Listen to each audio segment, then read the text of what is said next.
Je viens de Népal et ça fait 7 ans et demi que je suis arrivée ici. J'ai 15 ans, je suis née au Congo, mais j'ai grandi en Afrique du Sud. Ça fait des ans et demi quand je suis ici au Canada. J'étais en Syrie, puis après, je suis venue au Liban. Puis après, je suis venue au Canada ici. J'étais sentie bien parce qu'il n'y a pas la guerre ici, mais dans mon pays, il y en a la guerre. Quand je suis arrivée ici, c'était difficile. Il y avait la neige. Je suis arrivée en mois de décembre en plus. C'était froid, vraiment froid. J'ai aimé la neige parce que c'est la première fois que je vois la neige. Parce que dans mon pays, il n'y a pas de neige. Et il faisait vraiment froid, alors qu'en Afrique, il fait tout le temps chaud. Et en Afrique, il y a tout le temps des personnes qui marchent dehors. Et ici, il n'y avait personne, c'était le silence total. Les immigrants qu'on reçoit dans nos écoles ont souvent des parcours migratoires bien diversifiés. Plusieurs sont des immigrants économiques qu'on appelle, donc ils ont un parcours migratoire qui a été planifié, organisé, structuré. Il y en a d'autres ça peut être un parrainage, donc des citoyens canadiens qui font venir des membres de leur famille d'un autre pays.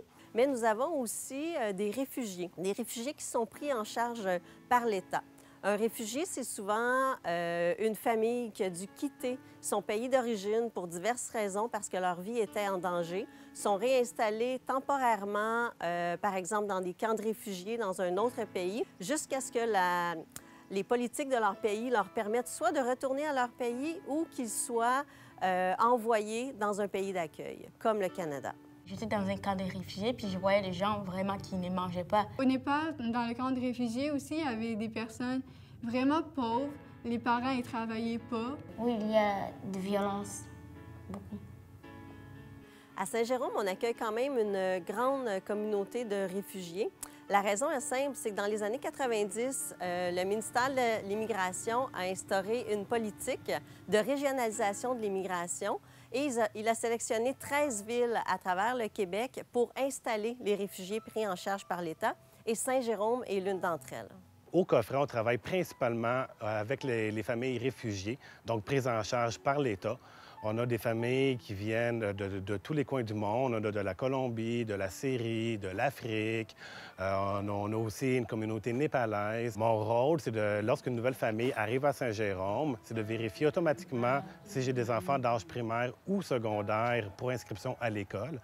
Par la suite, je vais faire venir la famille pour mettre en place le protocole d'accueil avec ou sans interprète selon le cas. Moi, je vais contacter l'équipe école.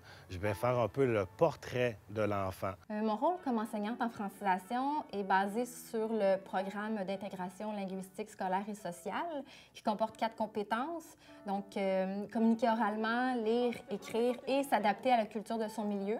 Mais ça dépasse beaucoup le cadre du programme. Moi, je suis là pour accueillir mes élèves quand ils arrivent, les écouter. Je les materne beaucoup. Je m'occupe de faire le lien aussi avec la famille souvent et avec le coffret. Et aussi de travailler en équipe avec les enseignants titulaires et le reste de l'équipe école. Je comprenais rien. Je savais même pas dire bonjour et tout. Les profs étaient gentils, ils m'aidaient. J'avais des amis népalaises aussi qui m'aidaient beaucoup. Quand j'arrivais ici, je connais que mots, je parle pas français. C'était difficile. Comme, je comprends pas ce que ça dit. C'est juste le français. Et comme j'étais gênée pour parler.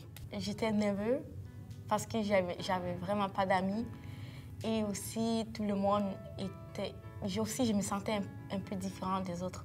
La première étape, c'est vraiment de l'accueillir et de le sécuriser et de lui faire rencontrer des amis pour baisser le niveau de stress, baisser la pression. On organise une petite activité d'accueil pour que l'élève se sente le bienvenu et sa famille aussi peut venir à cette activité-là. Ensuite, moi, je m'occupe de familiariser l'élève avec l'école, faire une visite. On regarde les routines aussi avec l'enseignante. Donc, c'est un travail aussi qui se fait beaucoup avec les autres intervenants de l'école. Il y a une partie aussi qui est beaucoup dans l'écoute de leur vécu. Les élèves ils ont vécu toutes sortes de situations de guerre ou autre dans leur pays. Puis le prof de francisation, c'est souvent la première personne qui va recevoir tout ça. Au tout début, j'aime bien rencontrer l'élève avec son parent, si c'est possible. Il y a une évaluation qui est faite pour savoir quel service qu'on peut lui donner en français, à quel niveau, et en mathématiques, à quel niveau. Ce que j'ai trouvé difficile en français, c'est le grammaire, les féminins, les pluriels. C'était difficile. Je pleurais des fois parce que les questions dans l'examen puis tout, je comprenais pas. À la Commission scolaire Rivière-du-Nord, on croit beaucoup en l'intégration des élèves issus de l'immigration. C'est pourquoi on prône un service d'intégration en classe régulière autant que possible. C'est-à-dire un enfant qui arrive et qui a eu une éducation similaire à celle qui est enseignée au système québécois sera intégré en classe régulière et recevra des services de francisation. Par contre, les élèves qui accusent des retards scolaires dus à leur parcours migratoire, nous avons créé au primaire un modèle de service hybride, donc 50 du temps en classe régulière, 50 du temps en classe de francisation et mise à niveau. Et au secondaire, nous avons créé des classes d'accueil fermées où ils reçoivent de la francisation, de la mise à niveau académique et ils sont intégrés pour des cours, par exemple, d'art et d'éducation physique. Les élèves qui viennent d'arriver sont parfois pas disponibles à l'apprentissage. Ils ont vécu beaucoup de choses, puis on leur demande de s'asseoir en classe et d'écouter, d'apprendre des choses. Parfois, c'est pas possible. Donc, c'est une difficulté qui revient. Et on se le cachera pas, le français, c'est une langue qui est difficile à apprendre. C'est pas simple, donc ça peut parfois être décourageant. Pour les élèves qui ont déjà eu de la scolarisation dans leur pays, c'est plus rapide leur étape pour l'apprentissage d'une langue seconde parce qu'ils font un transfert d'une langue à l'autre plus rapidement que les enfants qui n'ont pas de base dans leur pays d'origine avec leur langue. On développe au tout début la langue de communication pour permettre à l'enfant d'interagir avec les autres plus rapidement. C'est la manière la plus rapide, là. Donc, ça prend, pour développer la langue pour interagir avec les autres, ça prend 1 à 2 années. Par la suite, il y a la langue de scolarisation qui est plus pointue, plus difficile. Celle-là, elle va s'étendre ça peut prendre de 5 à 7 ans pour réussir l'apprentissage de la langue de scolarisation. En fait, le plus important quand on reçoit un élève qui vient d'arriver en francisation, je pense, c'est de créer un lien avec ce jeune-là, de créer une bulle où l'élève va se sentir en sécurité, ne soit pas anxieux d'aller dans cette classe-là parce que faut se souvenir que ce jeune-là est emmuré dans sa propre langue. Il ne parle pas français, donc c'est ultra anxiogène de ne pas comprendre les consignes, de ne pas comprendre ce qui se passe autour de lui. Une des difficultés auxquelles ils font face, c'est la pression de performance qui peuvent être mis par les parents, par l'école, par la société en général, de performer académiquement très, très rapidement au même niveau que les élèves. Et ils se mettent une pression incroyable. En histoire, j'étudie, mais comme des fois je coule. Pas des fois, tout le temps je coule. J'étudie beaucoup, comme des heures et des heures, comme 2-3 heures. Et j'étudie, je coule quand même, des fois, puis je suis un peu déçue de ça.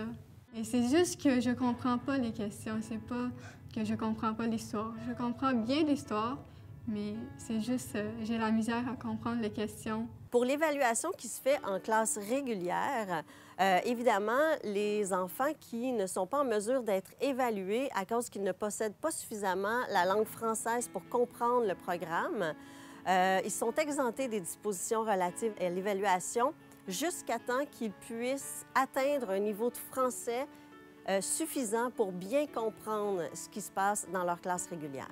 Moi, dans mon cours, j'aime tout. Parce que tout ça, c'est pour m'aider plus tard à aider les autres aussi. Ici, les professeurs ne frappent pas les gens. Et quand tu ne comprends pas les choses, ils vont expliquer bien pour toi. Ils sont toujours là pour moi quand j'ai besoin d'aide. Je les demande et ils n'hésitent pas. Ils m'aident. Ils sont toujours prêts à m'aider. Ils m'expliquent vraiment bien. J'aime les mathématiques. Puis si je ne comprends pas, je pose des questions aux profs, puis ils m'aident. Moi, ce que je conseille aux enseignants des classes régulières qui accueillent des élèves, ce serait d'apprendre à les connaître, de vraiment se poser la question d'où ils viennent, qu'est-ce qu'ils ont vécu, et d'essayer un peu de se mettre à leur place. Comment moi, je me sentirais si j'arrivais dans une classe où je ne comprends pas la langue, je connais personne, je suis dans un nouveau pays, une nouvelle culture, puis comment je me sentirais en tant que parent aussi si j'arrivais dans un nouveau pays avec mes enfants. Je ne sais pas c'est quoi les devoirs, je ne comprends pas, c'est des nouveaux repères. Donc, ça peut aider à comprendre des fois les réactions de nos élèves, leur comportement, leurs difficultés. Puis puis à comprendre aussi des fois que le parent est un peu déstabilisé. C'est vraiment de collaborer avec l'équipe de francisation parce qu'ensemble, on peut s'apporter mutuellement de l'aide, des solutions, trouver des ressources qui sont adéquates pour ce jeune-là. Puis l'autre chose qui fonctionne bien, c'est de jumeler l'élève immigrant, en fait, avec un élève du régulier. Comme ça, dans chacune de ses classes, l'élève peut se référer aussi à un élève, pas juste l'enseignant, mais un élève qui va pouvoir le guider, l'aider dans ses classes, être assis 2 par 2 pour faire un exercice. Puis il y a quelqu'un sur qui il peut se fier durant ses classes. Quand je vois mes élèves qui parlent, qui ont des amis québécois, qui participent, qui font du soccer, qui sont dans les comédies musicales, je sens que mes élèves ont réussi leur intégration, puis qu'ils sont capables de fonctionner en français assez pour avoir une participation active dans l'école. C'est très important de valoriser la culture et la langue d'origine parce que les études prouvent que plus notre langue maternelle est solide, plus on est capable de construire par-dessus, donc d'apprendre une nouvelle langue. Et aussi, c'est une question d'estime de soi. Les élèves aiment leur langue, aiment leur culture, donc c'est important de les encourager à continuer de parler leur langue à la maison, puis de vivre leur culture en s'adaptant à la culture québécoise, évidemment, comme nous, on ferait si on allait vivre dans un autre pays. Les fêtes népalaises, j'aime tellement ça. Il y a beaucoup de couleurs, c'est vraiment beau. Il y a des couleurs de diamants, d'or. On porte des colliers vraiment différents, des boucles d'oreilles et tout. J'aimerais avoir un job à moi, une vie bonne comme mes parents n'ont pas eu au Népal. Mais peut-être je peux être une chanteuse, danseur, docteur, je sais pas, mais je veux juste travailler fort pour aider l'Afrique. Mais si c'est pas l'Afrique, pour aider ma famille aussi.